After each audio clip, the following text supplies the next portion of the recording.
Assalamualaikum warahmatullahi wabarakatuh. Hari ini kami akan melakukan praktik coaching pada tugas demonstrasi kontekstual model 2.3 dengan menggunakan alur cipta. Perkenalkan, saya Ana Farla SPDI dari SMK PP Negeri Bilun beserta dengan dua rekan saya. Saya Yusnida dari UPTD SD Negeri 3 Gandapura dan rekan saya. Dan saya Salmiati dari SMK Negeri 1 Gandapura. Dengan fasilitator kami Ibu Umi Masruroh SPD dan pengajar praktik kami Ibu Zuliani SPDI. Selamat menyaksikan. Assalamualaikum Ibu Yusnida. Waalaikumsalam Bu Ana. Bagaimana Bu Ana? Ibu, saya hari ini kan sesuai dengan jadwal kita yang sudah kita sepakati bahwa saya akan mengobservasi proses coaching Ibu dengan Ibu Salmiati. Nah, bagaimana dengan perencanaan Ibu terkait dengan Coaching itu. Iya, benar. Ya, itu Bu, kalau perencanaan yang kita lakukan yang terlalu lama nggak juga, tapi ada sedikit nanti sudah mungkin gitu ya. Yaitu dia sudah menyiapkan beberapa pertanyaan yang nantinya mungkin cocok saya gunakan untuk bertanya untuk Ibu Salmiati nanti seperti itu kan. Nah itu aja Bu kalau persiapannya. Oh, seperti itu ya. Berarti Ibu sebelumnya sudah mengetahui sekilas tentang permasalahan beliau? Sudah, lantaran kalau soal materi permasalahannya sudah bilang saya telepon Bu. Jadi kan kita janjian nih ya kan mau melakukan coaching. Jadi kan saya telepon dulu, jadi biar tahu saya nanti permasalahannya apa. Kemudian yang tadi yang beliau katakan masalah menerapkan kedisiplinan kan agak sulit katanya di sekolah dia kan menerapkan kedisiplinan itu. Jadi berdasarkan apa yang dia cerita itu saya buatkanlah pertanyaan-pertanyaan. Ada beberapa pertanyaan itu. Baik, kalau begitu kita lanjut ke proses coachingnya gitu Bu ya? Boleh Bu. Baik Bu. Assalamualaikum Bu Isnida. Waalaikumsalam Bu Mia. Silakan masuk Bu. Ada apa Bu? Makasih Bu. Gini Bu, saya ingin menceritakan atau mencari solusi lah gitu ya tentang kedisiplinan yang terjadi di sekolah saya, terutama sekali dengan guru-guru. Bagaimana kita mendisiplinkan siswa sementara guru-guru ini tidak disiplin, gitu ya. Jadi di mulut kita disiplina, guru-guru sendiri tidak disiplin. Anak-anak bisa memberikan contoh. Bu, kenapa harus saya, gitu kan? Ibu itu juga salah terlalu, ya masuk kelas selalu terlambat, kan gitu ya Bu. Jadi di sini saya ingin sharing dengan Ibu sebenarnya ya, ingin sharing aja. Begini Bu, di sekolah saya itu selama tidak ada fingerprint, sekarang kami tidak lagi melakukan fingerprint di sekolah. Jadi di situ terlihat bahwa ada kawan-kawan yang memang betul-betul disiplin dan ada yang tidak disiplin. Kadang-kadang disiplin di mulut, tapi kita lihat kegiatan sehari-harinya, praktek sehari-harinya tidak, gitu ya. Dengan siswa kita marah-marah. Nah, di situ yang jadi bumerang pada saya. Sementara kita memarahi siswa tidak disiplin, sementara kita sendiri yang tidak disiplin, gitu. Nah, di sini saya ingin sharing dengan Bu Yusnida tentang itu semua.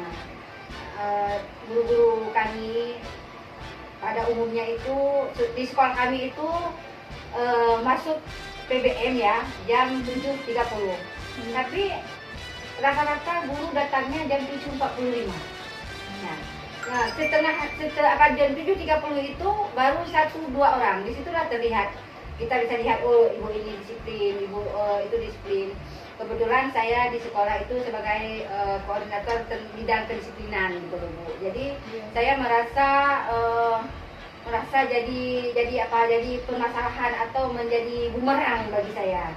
Nah, saya cara menegur mereka pun kadang-kadang ada yang menanggapinya baik, kadang-kadang aku peduli amat gitu ya kan. Nah, kita kan punya karakter masing-masing. Kadang-kadang 1, 2, 3 kali kita ingatkan, masih dia dengan merasa dia bahwa dia bersalah. Tapi kadang ada guru yang baru kita tegur, ya kita tegurnya dengan bahasa kita yang lembut ya kan. Misalnya Pak tolonglah Pak, misalnya saya pikirkan tolonglah Pak, hari Selasa Bapak, kita kan pikir Bapak cepat datang sedikit, karena kan siswa kita banyak. Jadi kalau ada hanya beberapa guru yang menghindarnya susah, karena kita ada piket depan, ada piket BBM, ya kan, ada piket pagar belakang, gitu kan. Nah, jadi kalau hanya beberapa orang itu kita nggak semua menjalankan tugas kita dengan baik, kewalahan kita. Jadi jangan kita salahkan anak terus gitu. Nah sekarang kita kembali ke pribadi kita sendiri, kita mendisiplinkan kita. Kadang-kadang ada kawan kita yang jengkel, ya kan? Mungkin tidak dengan kita langsung dia ngomong, dengan kawan-kawan yang lain, alah Bunia tuh entah apa gitu kan, merasa so dia enak, rumahnya dekat gitu. Menurut saya Bu, masalah dekat jauh itu bukan menjadi kendala kalau kita ingin mendisiplinkan diri sendiri. Karena menurut saya disiplin itu dari diri loh Bu, bukan dipaksa orang. Nah, mungkin pengaruh kita disiplin apa pengaruh dengan didikan orang tua kita dulu yang memang disiplin. Kalau saya pribadi otomatis begitu, karena orang tua saya mendidik kami itu dengan sangat disiplin. Disiplin itu penting, baik-baik dengan sholat, makan, ya kan? Pergi ke sekolah gitu. Jadi saya dari kecil itu dididik itu disiplin. Seterusnya terbawa sendiri.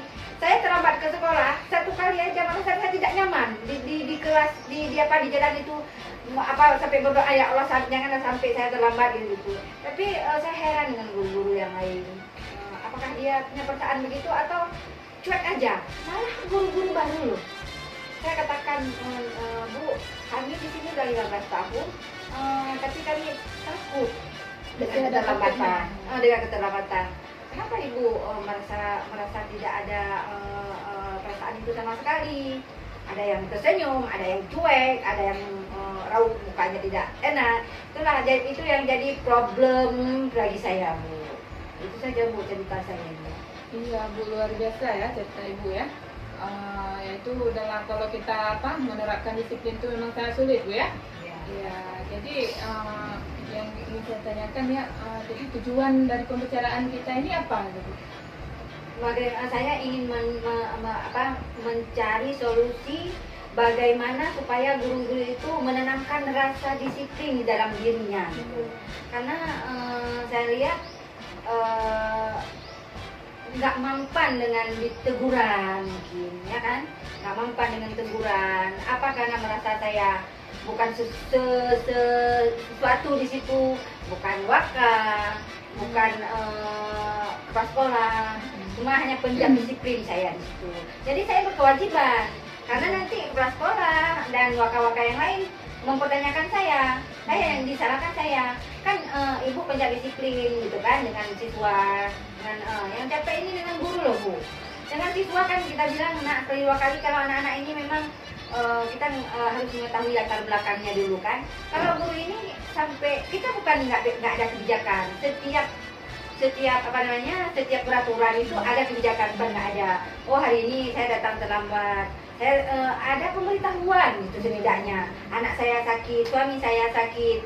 Nah kalau misalnya nggak bisa datang, bisa dia kan mengalihkan menyuruh guru lain untuk menggantikan, ya kan? Kita kan bisa kita buat memberikan soal-soal kan gitu. Ini kadang-kadang begitu saja tidak ada bertanggung jawab gitu. Nah saya sebagai penjaga disiplin sangat kewalahan dengan hal-hal seperti ini. Belum lagi dengan siswa. Nah gitu Bu. Iya, memang seperti saya katakan tadi ya Bu ya, sangat susah ya untuk mengajak orang-orang yang itu seperti kita ya Bu ya. Yang memang kadang seperti Ibu Nia itu udah disiplinnya sudah sangat tinggi gitu ya. Mungkin dari kecil, dari didikan orang tua juga gitu kan, sudah sebenarnya sangat berpengaruh ya Bu ya. Jadi apa Ibu tahu terkait motivasi permasalahan sehingga membuat teman-teman Ibu itu tidak disiplin? Saya menanyakan sih, cuman kadang-kadang nggak langsung saya tanyakan. Kita kan melihat situasi ya, menanyakan dulu. Dan sambil duduk saya tanya, ibu kok sering terlambat sih gitu kan? Apa sih yang membuat ibu sering terlambat ke sekolah? Mungkin saya bisa cari jalan cari solusinya kan? Bisa sama-sama kita cari jalan keluarnya. Karena saya penjaga disiplin ini berkewajiban Bu, bertanya kepada ibu tentang hal apa saja yang ibu alami gitu. Karena kita semua kan punya permasalahan masing-masing gitu kan. Mereka jawab memang, saya punya mama di rumah yang memang saya tak bertanggung jawab dengan orang tua yang sudah tua, jadi dari pagi saya memandikan. Mereka menceritakan dan kita juga tidak langsung menyalahkan gitu loh. Tapi setidaknya perubahan itu kan ada gitu. Kalau kemarin itu kan nggak mungkin kita tanya ibu harusnya bangun pagi itu salat subuh langsung itu ibu kerjakan, nggak mungkin karena dia kan siswa, ya kan? Karena dengan guru ini sangat sensitif loh Bu kita bicaranya kan, sensitif sekali perasaannya. Dengan siswa, bisa lah kita bicara seperti tadi. Ini nak, bangun subuh jangan tidur lagi, langsung kemas-kemas setelah karena mengingat rumah kamu jauh kan gitu. Nah, tapi kalau dengan guru-guru seharusnya dia sudah lebih paham itu, gitu ya. Nah, kita di sana kuliah juga punya mata kuliah kepribadian gitu loh kan. Jadi seperti itu ya Bu ya. Iya. Ya, jadi terkait dengan kasus seperti itu, adakah rencana Ibu yang bisa Ibu lakukan untuk selanjutnya gitu Bu? Kalau rencana sih sangat banyak Bu. Cuman untuk untuk menjalankannya ini menurut saya sangat sulit. Sangat sulit. Kalau saya sendiri, mungkin saya butuh orang-orang yang memang lebih pantas ya, lebih cocok untuk menasihati gitu. Seperti itu Bu ya. Ya baik, jadi dalam hal ini Bu, siapa yang bisa Ibu percaya untuk membantu Ibu dalam mewujudkan semua ini? Misalnya ada kawan-kawan Ibu di sekolah yang bisa Ibu percaya? Oh gitu, karena kan kebetulan kami di kesiswaan, ya kan? Nah di kesiswaan, jadi saya di kesiswaan, jadi saya ngomong dengan kawan-kawan kesiswaan juga ngomong masalah ini. Nah sebenarnya di sini yang sangat berkuasa penuh itu bidang kurikulum. Nah, ya kan? Iya. Kurikulum. Kalau masa siswa, tentu ke kami di kesiswaan. Tapi kalau untuk mendisiplinkan guru, saya menghadap wakil kurikulum tentunya. Bu, gini misalnya saya yang piket gitu kan. Ini bapak ini selalu tidak datang, bapak ini selalu terlambat. Saya nggak langsung ke kepala sekolah dengan wakil dulu. Nah, nanti saya juga butuh dukungan dari kepala sekolah. Saya bersama dengan wakil ini mungkin masuk ke ruang kepala sekolah juga membicarakan hal ini karena memang itu memang tupoksi mereka. Kalau dengan saya kan sesama itu mungkin mereka apa itu kan gitu. Karena kita enggak semua orang itu bisa menerima apa yang kita inginkan. Gitu. Apalagi siapa dia kan gitu. Memang dia tidak langsung ngomong ke kita. Ngomong ke orang lain atau dalam hatinya, tapi jangan sungguh juga ya, karena dalam hatinya dia bersih kan. Nah, setidaknya kadang mungkin dongkol dia, kadang saya juga rada buka kita selalu terlambat, dia kan agak juga tahu dia rauh kita ya, rauh buka kita. Tiap hari dia nggak piket, tiap hari dia terlambat piket, ya kan kewalahan. Nah, kadang-kadang kita jujur saya bilang, saya juga manusia biasa, ada semua rasa, ada rasa kesal, gitu ya kan, kecewa, marah, gitu semua rasa. Cuman rasa itu jangan kita nampakkan sekali gitu. Nah, apalagi dengan kawan ini kan sangat sensitif sekali kalau ngomong masalah kedisiplinan.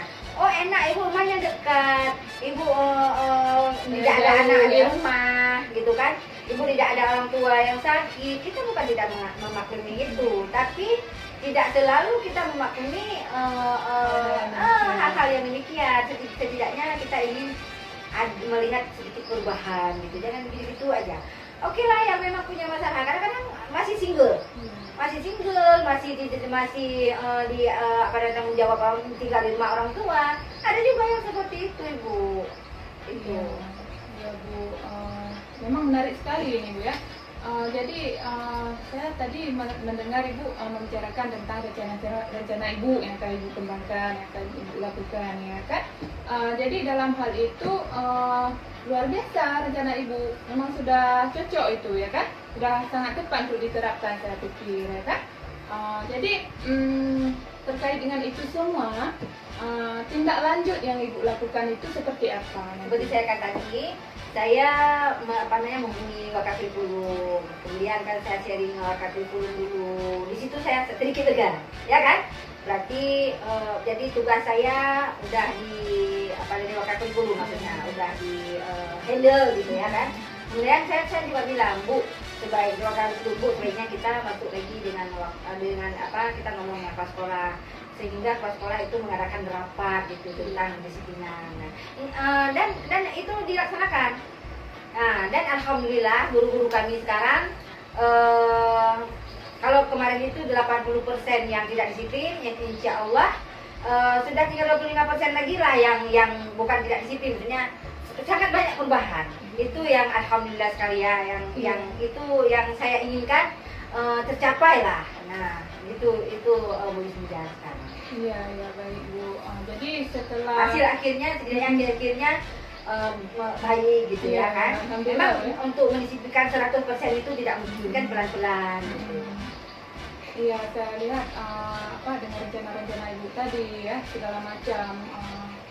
Saya lihat udah ada perkembangannya gitu ya Bu ya. Ya, Sudah sangat ada banyak perkembangannya, titik sangat temunya banyak. seperti Iya, itu. iya, iya, Apa iya. Ibu merasa Alhamdulillah. lebih lega gitu atau Alhamdulillah. bagaimana perasaannya Bu? Sangat senang sekali, lega sekali saya. Di rumah udah plong, tidur saya kalau Enak, pulang, gitu ya. apalagi kita udah sharing-sharing seperti ini ya kan. Banyak kali masukan-masukan dari kawan ya kan. Jadi- buat saya lega. Jadi intinya perasaan Ibu setelah sharing sama saya udah merasa enak, merasa nyaman gitu Bu ya. Ya, alhamdulillah ya Bu ya. Jadi Itu saja Bu. itu saja ya. Jadi berarti perasaannya, permasalahannya itu sudah jelas ya kan, titik temunya sudah ada ya Bu ya. Jadi sesegera mungkin dieksekusi ya Bu ya. Ya sudah, sebenarnya sebenarnya sudah ya Bu ya, sudah berjalan. Jadi ya seperti itu saya katakan, kapan dieksekusinya itu sudah gitu ya, sudah Ibu katakan tadi ya. Jadi selamat untuk Ibu, selamat menjalankan semua aktivitas Ibu. Semoga kedisiplinan itu dapat terwujud dengan segera gitu ya Bu ya. Tetap semangat gitu ya Bu ya. Insya Allah, semoga perizinan di sekolah kami tetap terjaga. Iya Bu ya. Kalau begitu ya sudah Bu ya. Terima kasih ya Bu ya. Ya, Sudah sama-sama. mendengar Ibu tahu juga saya saya. ucapkan terima kasih Iya. ya udah mau sharing sama saya. Tidak masalah Bu ya, kita sama-sama sharing ya Bu ya. Ya udah, saya permisi Bu ya. Assalamualaikum. Salam Ibu. Baik Ibu Yusnidar, Assalamualaikum Ibu. Waalaikumsalam Bu. Menarik sekali hasil coaching Ibu berdua. Saya bisa melihat antusiasme dari Ibu berdua yang sangat luar biasa sekali. Di mana di sini Ibu selaku coach begitu fokus dan hadir penuh dalam proses coaching Ibu Samiati dalam rangka membantu beliau menyelesaikan permasalahan disiplin di sekolah beliau. Nah, di sini saya bisa melihat Ibu hadir penuh, bisa memberikan pertanyaan-pertanyaan berbobot melalui alur tirta, sehingga Ibu Salmiati yang kelihatannya memang dari awal beliau mempunyai banyak rencana untuk dilaksanakan, tetapi beliau butuh penguatan untuk bagaimana caranya supaya semua rencana yang sudah beliau ada di rencana beliau itu bisa diaplikasikan dengan baik gitu ya. Dan setelah beliau coaching dengan Ibu, beliau menjadi lebih semangat dan percaya diri untuk melaksanakan rencana-rencana yang sudah tersusun dengan baik sebenarnya. Bukan begitu Ibu Samiati? Ya benar ya, alhamdulillah kalau seperti itu. Jadi saya rasa proses coaching kita hari ini, proses coaching Ibu berlari ini sudah berjalan sangat baik.